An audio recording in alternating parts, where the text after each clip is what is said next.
Un nombre de plus en plus important de gens se réveillent et apprennent que 99% de la population de la Terre est contrôlée par une élite d'1%. Mais saviez-vous qu'une famille, les Rothschild, règne sur tout, même sur cette élite de 1%?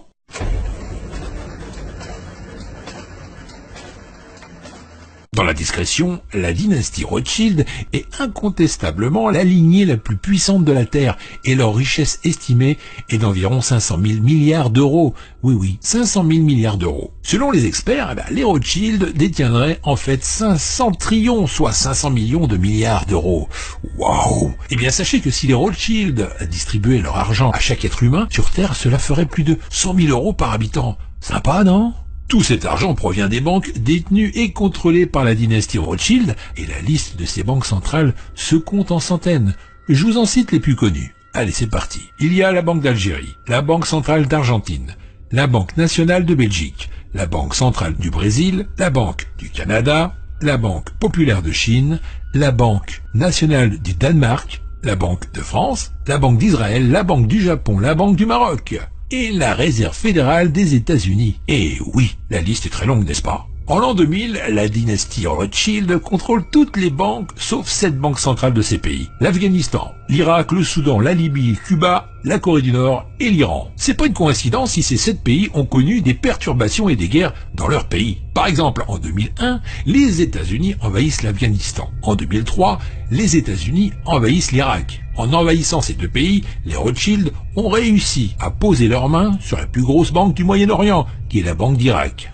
En 2006, seulement 5 pays avaient des banques centrales, qui n'étaient pas du tout contrôlées par les Rothschild. Ces pays sont le Soudan, la Libye, Cuba, la Corée du Nord et puis l'Iran. En 2011, le régime de Kadhafi est tombé. Ça, on le savait aussi. Et il a laissé la Libye à la main de qui? Des Rothschild, qui sont très satisfaits de la révolution libyenne qui a été approuvée et soutenue par M. Bernard-Henri Lévy. Et dans la même année, le plus grand pays d'Afrique en superficie, qui est le Soudan, se divise. Le Sud-Soudan devient un État indépendant le 9 juillet 2011 et sombre rapidement dans une nouvelle guerre intérieure cette fois. En 2013, seulement 3 pays restent debout et résistent encore à la main des Rothschild, qui sont Cuba, la Corée du Nord et l'Iran. Cuba ne va certainement pas tomber. Ce petit pays a tenu tête pendant des décennies aux États-Unis. Et Fidel Castro, le leader de la révolution cubaine, a tenu tête pendant plusieurs années aux États-Unis. Rappelez-vous, il a survécu à de multiples tentatives d'assassinat. Il a réprimé toute l'opposition politique sur l'île pour faire de Cuba un des fers de lance de la guerre froide. Le leader cubain a défié tour à tour pas moins de 11 présidents américains. Rien que ça. Pour la Corée du Nord, soyez sûrs, mes chers amis, que c'est très difficile pour les Américains d'infiltrer le régime nord-coréen et de créer un mouvement de résistance pour faire tomber Kim Jong-un. Et ni la Chine ni la Russie souhaitent voir s'effondrer le régime nord-coréen qui fait bien leur affaire et garde un équilibre entre les deux camps. Tu m'étonnes. En ce qui concerne l'Iran, vous le savez très bien, l'Iran est armé jusqu'aux dents. Et c'est pas dans un futur proche que l'Iran tombera, surtout avec un PIB estimé à 412,2 milliards de dollars en 2016.